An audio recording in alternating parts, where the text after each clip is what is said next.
Salut la compagnie, c'est Jules Melon et aujourd'hui dans Impro Ciné Critique, nous allons parler de cinéma italien, ce qui n'est pas du tout une nouveauté sur la chaîne. Mais c'est vrai que je vais rarement au-delà des années 60, par quelques exceptions, et c'est très important de le préciser, car là nous avons un vrai virage. 1970, enquête sur un citoyen au-dessus de tout soupçon, ou en version originale, Indagine su un cittadino al di sopra di ogni sospetto, réalisé par Elio Petri, dont je découvre ici le travail, premier brûlot de sa non-officielle trilogie sur la névrose, qu'il a mise en place avec son scénariste Ugo Piro, avec une composition musicale d'Ennio Morricone, avec ce thème qui revient souvent comme une ritournelle et dont vous allez entendre quelques notes en fond durant cette modeste analyse à chaud, et au casting dans le rôle principal, Gianmaria Volonte. Tiens, c'est amusant parce qu'il avait déjà joué dans deux films où il y avait la BO de Morricone, le premier de la trilogie du dollar, tout simplement. À ses côtés, Florinda Bolkan, actrice brésilienne qui va jouer à la fois la maîtresse et la victime de notre anti-héros ici de ce film. D'autres acteurs qu'on va pas forcément citer en détail, peut-être Arturo Dominici que vous avez vu chez Mario Bava. Alors, je disais tournant en 1970 parce qu'on est au-delà du fameux miracle économique à l'italienne.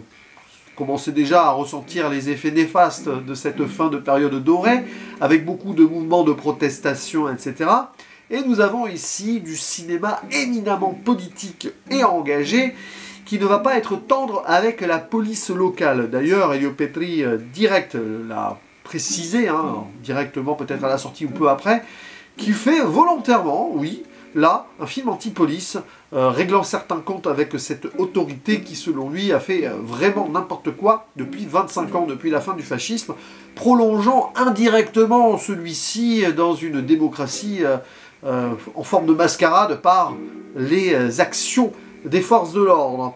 Et donc, beaucoup de mouvements de violence dans les rues à l'époque pour le début de ce qu'on appelle les années de plomb, qui verra pas mal d'attentats notamment, et c'était vraiment en plein dedans. Le film a failli être interdit ou du moins censuré, mais finalement c'est passé crème grâce à un ton très particulier ici adopté. Alors c'est amusant parce que l'histoire de l'Italie, je la connais assez mal, mais à travers son cinéma je découvre beaucoup de choses parce que avant ou après avoir vu un film, je lis pas mal et le contexte est éminemment important. J'ai envie de dire encore plus sur ce cinéma là que sur d'autres, mais surtout les cinémas, le contexte est important. Mais on voit dans cette vague italienne, depuis le néo-réalisme jusque-là, et même peut-être après, qu'il y a quelque chose. Ce pays a eu envie de vivre à travers son art, quelque chose d'autre, et peut-être de dénoncer des trucs qui ne pouvaient pas être dénoncés ailleurs. Mais bon, ça aussi, c'est la force de cette culture de contre-pouvoir. Donc l'histoire ici, j'y arrive, c'est celle d'un chef de la police, joué par Gianmaria Volonte, qui n'a pas de nom, il est ainsi déshumanisé, il est surnommé Il Dottore, qui est alors il vient de quitter la section criminelle dont il était le chef pour être promu en tant que nouveau chef de la section politique. Et ça, c'est magistral d'emblée, puisque sous couvert d'un film polar, thriller policier, voilà, on va glisser vers le film politique. Donc quelqu'un qui quitte la section criminelle pour être dans la section politique, c'est éminemment parlant, y compris ici dans le style abordé par Elio Petri. Et ce monsieur donc semble un petit peu borderline sur pas mal de choses. Alors il voit une amante, une dame, plusieurs fois, il l'a vu, parce que nous dans le film on va voir par flashback les moments où il a eu quelques interactions avec elle. Un jeu un peu érotico, particulièrement criminel. Bon, elle est attirée par des affaires et lui, il reproduit avec elle, par photo, certaines scènes. Et alors, la première fois où on les voit ensemble, le début du film, qu'est-ce qu'il fait? Il l'assassine, pour de vrai. Elle l'accueille en mode quasi humoristique. Comment vas-tu me tuer aujourd'hui? Il va vraiment la tuer, pour de vrai, cette fois-ci.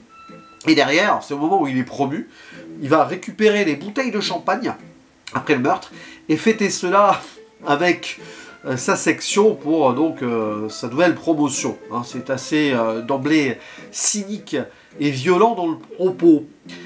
Et on va suivre donc ce monsieur qui va lui-même mener l'enquête sur son propre meurtre, au-delà de tout soupçon donc, et qui va jouer avec, y compris ses subalternes, montrer aussi le côté assez incompétent de la police.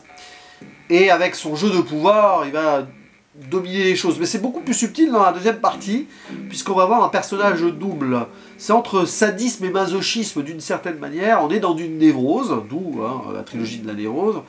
Et c'est brillamment composé, notamment par le jeu exceptionnel dans ce film de Gianmaria Volonté, qui, dans ses mimiques, dans ses gestes, dans sa façon de parler, de déambuler comme cela, marque en lui ce côté double, très fort, imposant, sadique et assez démoniaque, mais aussi ses faiblesses, notamment dans les moments de flashback avec cette maîtresse, qu'il a capté vraiment sous son vrai visage, une sorte de dégénérescence personnelle, et c'est peut-être pour ça aussi qu'il finit par la tuer quand même, d'une manière ou d'une autre, parce qu'elle a enfin vu le vrai lui, et c'est peut-être la seule personne au monde qui connaît son vrai visage, donc le vrai visage de celui qui va être l'assassin.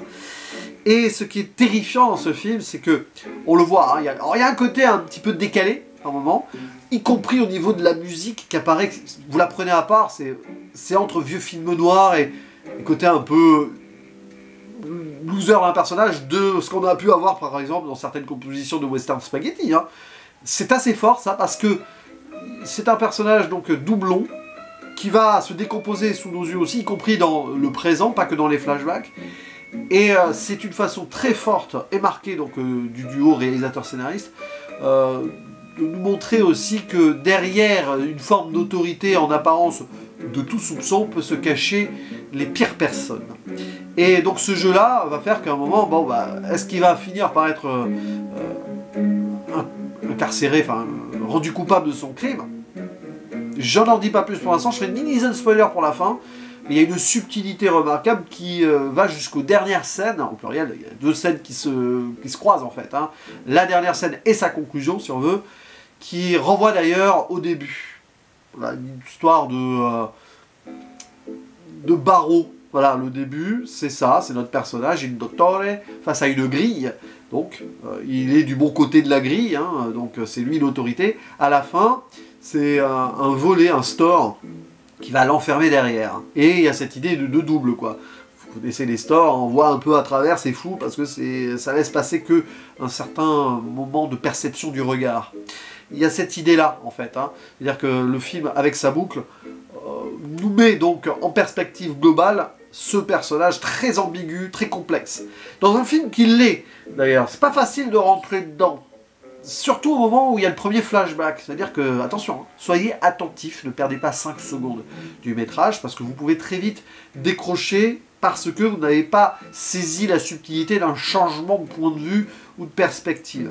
C'est-à-dire que, y a une scène clé, donc quand on voit les photos de mise en scène qui sont restées là, notre inspecteur, enquêteur, à la fois directeur, tout ça, qui donc mène l'enquête, reconnaît ses propres photos, et en se plongeant dedans, on voit donc comment certaines ont été prises. Et c'est très très fascinant ça. Bon, après évidemment il va se passer beaucoup de choses, ce jeu de pouvoir dans tous les sens, c'est-à-dire que il dottore est en question, s'il n'a pas de nom aussi, c'est qu'il est plusieurs facettes, peut-être de cette Italie de l'époque et de ces 25 dernières années, même avant. C'est-à-dire que par moment, il y a un discours, on voit d'ailleurs très gros plans, il y a souvent des gros plans sur lui, c'est très menaçant. On a l'impression qu'il est un fasciste en herbe, qui pourrait, d'ailleurs, en prenant la tête de la section politique, lui-même devenir politicien après, et se muer en sorte de nouveau Mussolini. Parce que c'est ça aussi la force du film.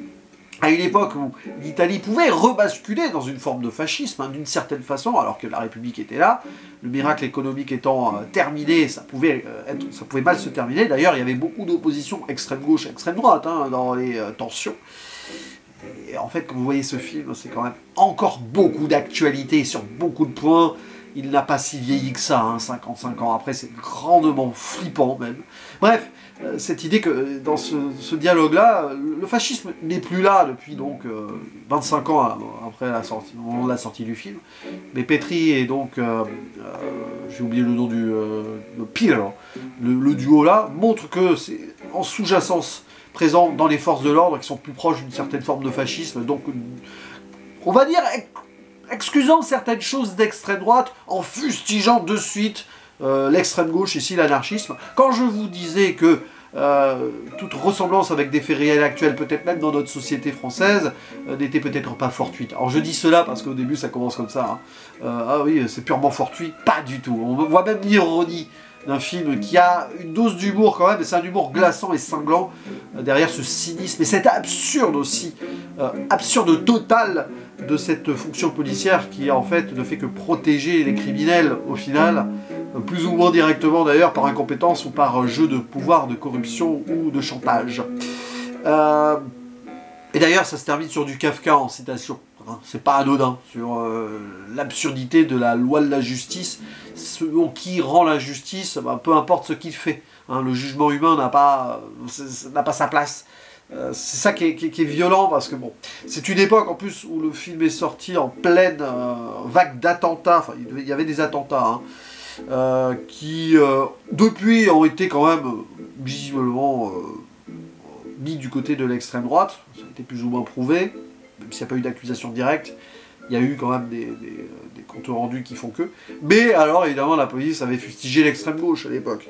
C'est toujours ça, aussi. Alors, difficile de savoir d'où ça peut venir, mais quand on a un doute, on sait où aller, évidemment, quand on a l'autorité pour asseoir quelque chose. La répression et un côté visiblement très violent aussi. Mais voilà, la violence du personnage principal, ses névroses, ce qu'il a à l'intérieur, cet attrait au crime aussi.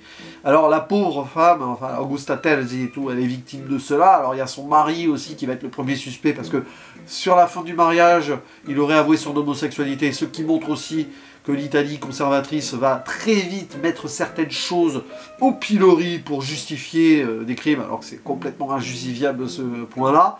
Il y a aussi donc cet étudiant anarchiste là, qui est voisin, et qui sait que c'est notre criminel Il Dottore, mais à un moment il va y avoir un truc là-dessus, c'est assez dur. Évidemment, quelques petites manifestations, mouvements ouvriers aussi qui sont montrés dans le film. Ça sera peut-être la porte d'entrée sur son film d'après, La classe ouvrière va au paradis, que je découvrirai évidemment bientôt avec intention et attention. Et final, spoiler, juste pour quelque chose, quoi. Enfin, finalement, je n'avais pas besoin de la faire, mais à la fin, bon, dans la dernière partie, limite, il veut se faire accuser. Alors, c'est le côté névrosé, le côté double, c'est-à-dire que finalement, peut-être qu'il ressent une culpabilité, ou alors il joue jusqu'au bout, avec cynisme absolu, sur voir à quel point il est intouchable. Et en effet, il est potentiellement intouchable, même s'il y a une non-réponse à la fin. À un moment, il va faire un rêve où il va s'accuser, etc.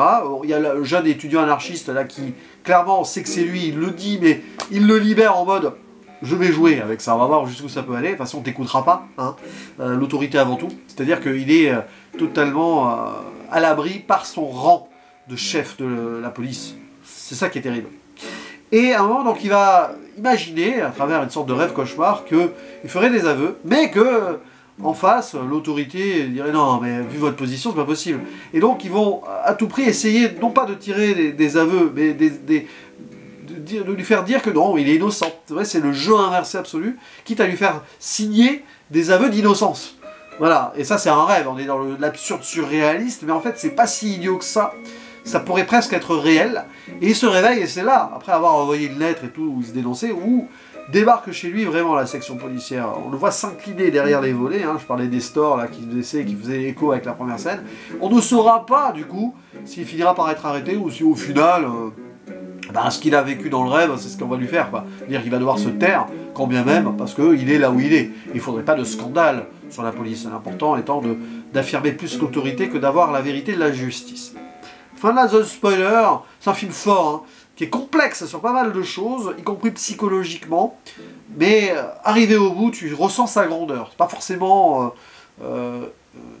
j'allais dire, aisé de l'aimer d'emblée tout le temps sur les 40-50 premières minutes, mais une fois dedans, et en voyant les jeux aussi de caméra d'Elio Petri qui nous enferment, nous, spectateurs, sur souvent le visage, l'autorité, la force de cet anti-héros absolu. Même parfois, il y a des mouvements vers le ciel, c'est comme s'il y avait un rapport divin avec lui. On en est carrément là, c'est une sorte de dieu, de dictateur, de tout ce que vous voulez, donc intouchable.